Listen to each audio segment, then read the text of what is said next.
videoaula de clássico da literatura, iremos falar sobre a obra Dom Casmurro, de Machado de Assis, que deixa para os seus leitores um grande enigma e para aqueles que irão ler um grande mistério. Tentaremos ajudar a tornar um posicionamento crítico da obra a partir da relação do estilo literário da época e dos argumentos já desenvolvidos.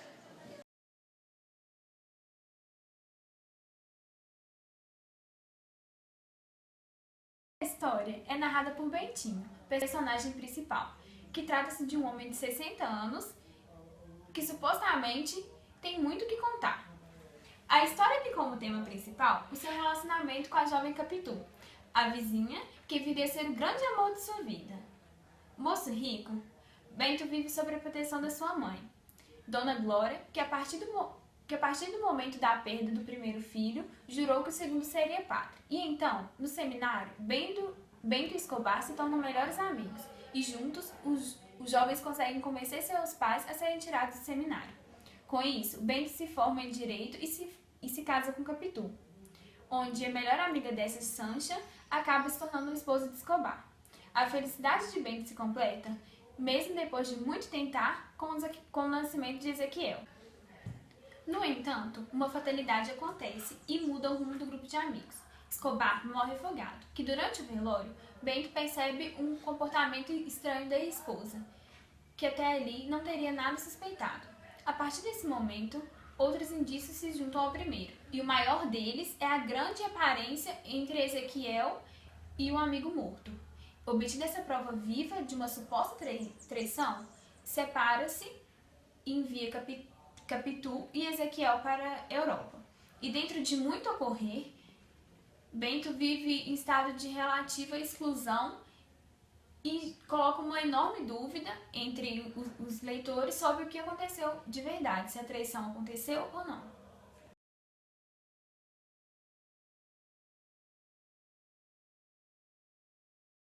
Bom, para entendermos melhor a obra, é necessário agruparmos argumentos a favor e contra, analisando e aproveitando ao máximo possível suas informações e detalhes.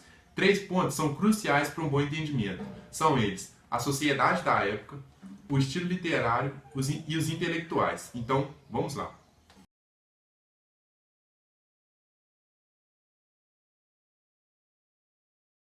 Agora eu vou falar um pouco sobre o contexto artístico e literário da época do realismo. O realismo foi um movimento cultural, artístico e literário surgido nas últimas décadas do século XIX, entre os anos de 1850 e 1900 na Europa, mais predominante na França, depois se estendendo por toda a Europa e outros continentes, em relação ao romantismo que vinha antes. Outros integrantes desse movimento repudiaram a artificialidade do neoclassicismo e do romantismo, pois sentiam a necessidade de retratar a vida, os problemas e costumes das classes média e baixa não inspirados em modelos passados. O movimento manifestou-se principalmente na escultura, na pintura, principalmente na pintura, destacando em alguns aspectos sociais. Então, as principais características do realismo são o objetivismo, as descrições e adjetivações objetivas nas obras, que também normalmente têm linguagem culta e direta. A mulher não é idealizada como no romantismo, por exemplo, assim tendo o amor e outros sentimentos subordinados aos interesses sociais, como o casamento, que é tido como uma instituição falida, que se vê como um contrato de interesses sociais, interesses contando financeiros, políticos. O herói problemático com muitas fraquezas, manias, incertezas, não aquele herói idealizado também. A narrativa normalmente lenta, acompanhando o tempo psicológico, os personagens trabalhados psicologicamente e o universalismo.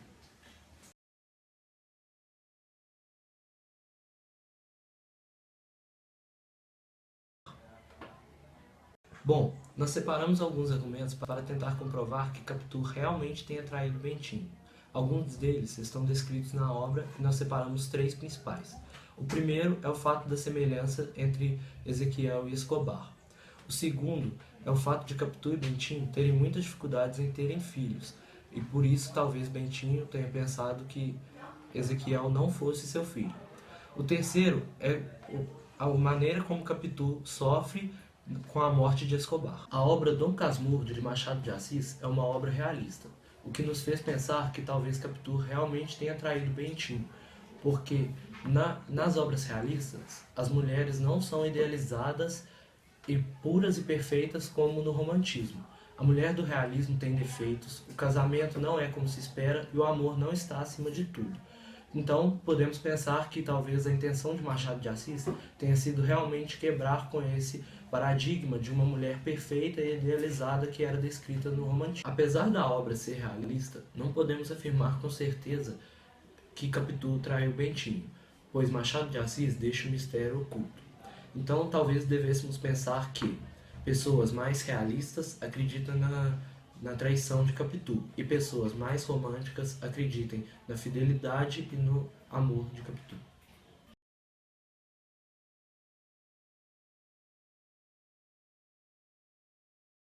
Bom, agora eu vou falar sobre alguns fatores que definem Capitu contra a traição. Um deles é o fato da sociedade da época ser muito religiosa.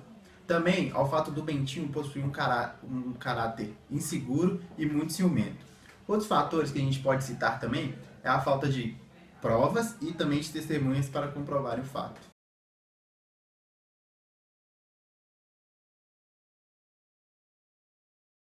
Encerrado o relato de suas memórias, Bentinho pode até se dar por satisfeito por ter sua tese comprovada, mas o leitor atento, porém, pode se permitir duvidar dele. O comportamento de Capitu no velório de Escobar não é prova suficiente de adultério, e tampouco a semelhança que existe entre Ezequiel e Escobar, porque ela só é citada pelo narrador, e nenhum outro personagem se manifesta em relação a isso. A acusação que pesa sobre Capitu pode ser desmentida para quem se preste ao papel da moça. Se o leitor pode duvidar da verdade que Bento lhe apresenta, não tem muito o que fazer para contestá-lo. Se os fatos alegados por ele podem ser questionados, também podem ser usados para montar uma situação convincente.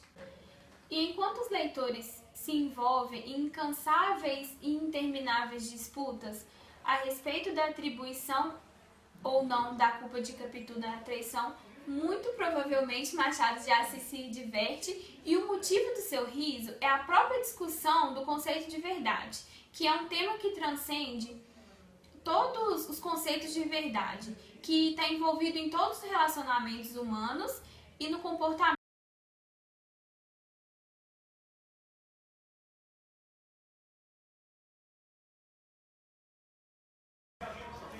O livro superou minha expectativa.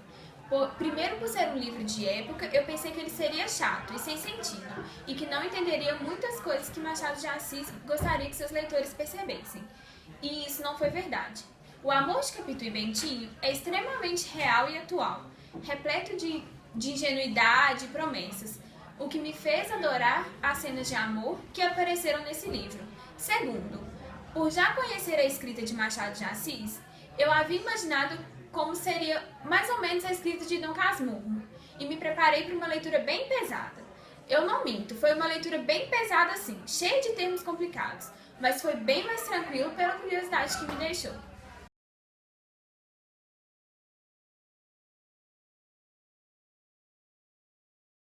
Diversas facetas desse mistério, podemos argumentar melhor sobre o ponto de vista que estaremos defendendo, seja ele qual for. Porém, ainda assim sempre haverá uma dúvida oculta acerca da trama, uma vez que a genialidade de Machado de Assis não permitiu que fossem criadas conclusões concretas e que pudessem nos levar a uma conclusão certeira. Mesmo assim, o nosso grupo espera ter ajudado vocês a se aproximar um pouco de uma conclusão e também aumentar um pouco a curiosidade de vocês sobre o assunto e quem sabe chegar vocês a pesquisarem mais sobre o livro.